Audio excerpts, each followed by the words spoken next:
세상을 살아가다 보면 말을 잘못해서 인간관계를 망치는 경우가 너무나 많습니다. 입으로 망한다라는 말이 그냥 있는 것이 아니겠지요. 나의 말로 인해 누군가에게 상처를 주는 경우도 있고 누군가가 나에게 말로 비수를 꽂는 경우도 있습니다. 의도하지 않았더라도 이런 일은 종종 발생합니다. 충분히 가까워졌다고 생각해서 이 사람은 믿을 수 있겠다고 생각해서 나의 속마음을 드러내고 했던 말들로 인해 오히려 사람도 잃고 상처받고 손해만 봤던 경험이 없으신가요? 가까운 사이라서 편해서 가까운 사이라서 조심하려고 하다가 한 행동 때문에 힘들어지는 경우가 많습니다. 아무리 친해도 드러내면 후회하게 되는 것이 있습니다. 법륜 스님의 지혜를 듣겠습니다. 우리가 말을 잘하는 것도 중요하지만 해서는 안 될 말을 절대 하지 않는 것은 더 중요합니다. 첫째는 돈 자랑입니다. 말한 값을 치러야 하는 경우가 있습니다. 나 이번에 돈 많이 벌었다. 이번에 보너스 탔다. 나 이 정도 돈 있어. 이 말을 들은 사람에게서 한턱 내라. 돈 좀 빌려주라는 말이 자연스럽게 나옵니다. 더 문제가 되는 것은 표정이 바뀌고 질투하는 사람도 나타난다는 것입니다. 얕보이기 싫어서 한 통장 자랑이 위험을 부르는 경우도 있습니다. 이럴 때 흔히 내 자랑도 못하냐는 불만이 나옵니다. 자랑도 마음껏 못하는 세상과 인간관계가 답답하게 느껴질 수 있습니다. 하지만 인간의 본성과 상대방의 입장을 고려해 본다면 불만이나 답답함이 조금은 누그러들 수 있지 않을까 생각합니다. 자랑은 위험을 불러일으키기 쉽고 그 위험도 크다는 것을 알게 되기 때문입니다. 자랑은 남에게 말해서 문제가 생깁니다. 혼자 속으로 마음껏 자랑하세요. 굳이 사람들 앞에서 얘기를 꺼낼 필요가 없습니다. 자랑은 일종의 과시욕입니다. 내가 가진 것을 과시한다는 것은 내 얘기를 들어주는 사람, 봐주는 사람이 없으면 소용이 없기 때문입니다. 말했으니 말한 값을 치르게 되고 들어준 대가도 치러야 합니다.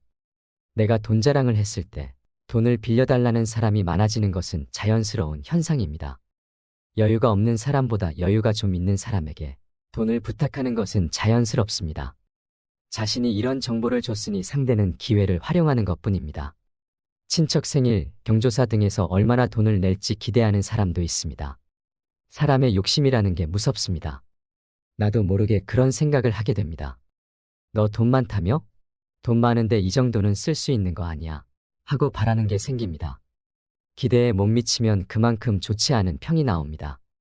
소문이 퍼져 더 많은 사람에게서 연락이 올 수 있습니다. 그동안 연락이 뜸했던 친척이 찾아오기도 합니다. 도움을 요청하는 생면부지의 사람들의 연락도 자주 받게 됩니다. 실제로 복권에 당첨돼서 당첨금을 받으러 가면 어떻게 알고 온갖 기부단체들이 돈 좀 기부하라고 그렇게 연락이 온다고 합니다. 얼굴도 모르는 사람이 내가 돈이 있다는 사실 하나만으로 나에게 돈을 요구하고 부탁을 합니다.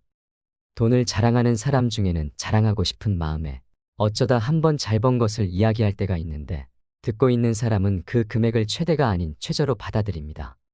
없다고 해도 더 있겠지라는 생각으로 계속 두드려 봅니다. 그래서 현명한 사람들은 돈 자랑을 하지 않습니다.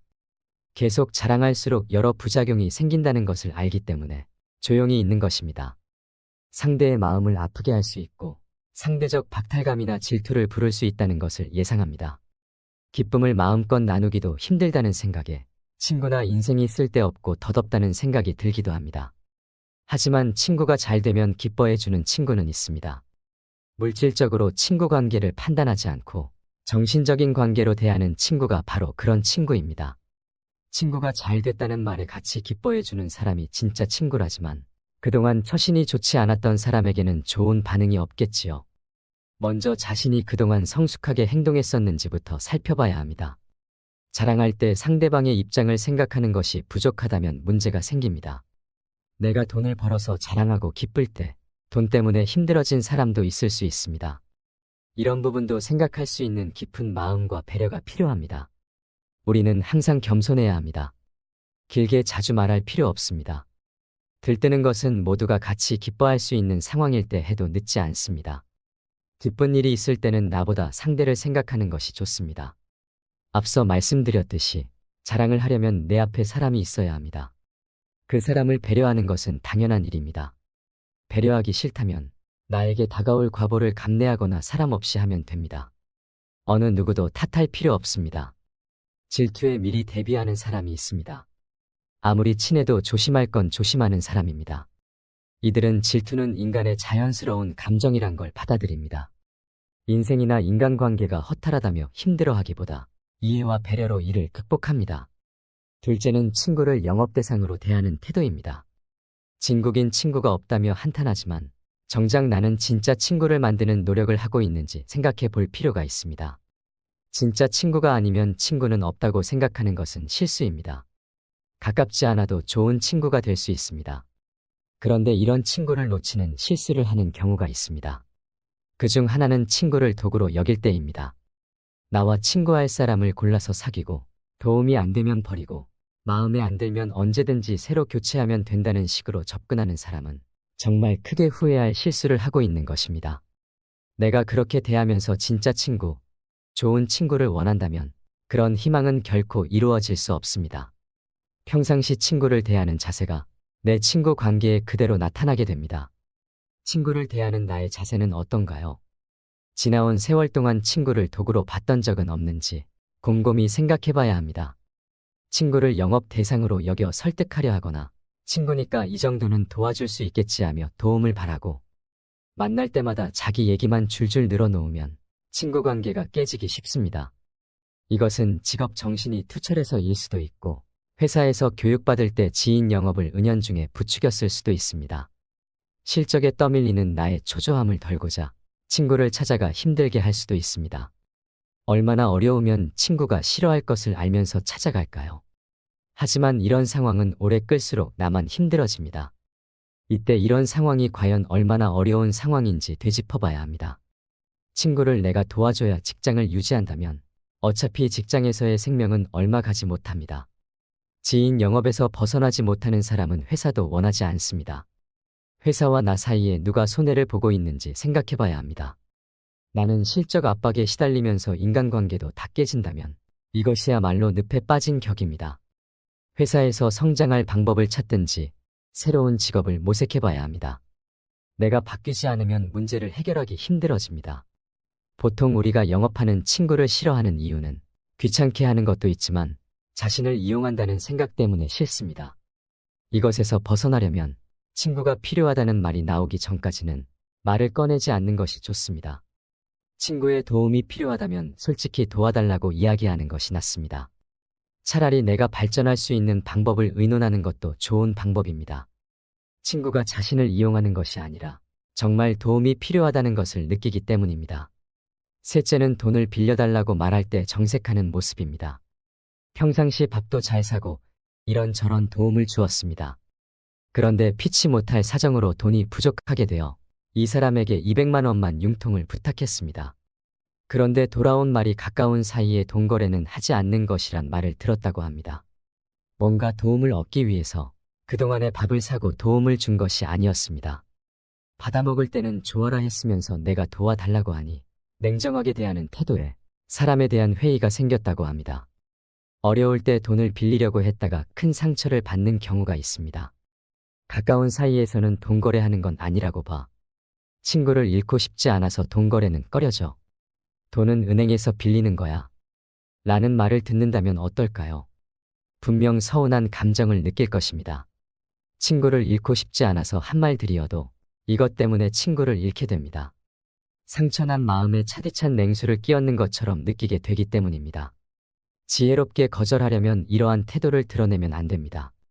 거절하더라도 먼저 상대방 상황에 대한 공감부터 하는 게 좋습니다. 그런 다음에 그냥 돈이 없어서라는 말을 하는 것이 낫습니다. 가장 해서는 안 될 것으로 보증 서는 것과 가까운 사람과의 돈거래를 꼽습니다.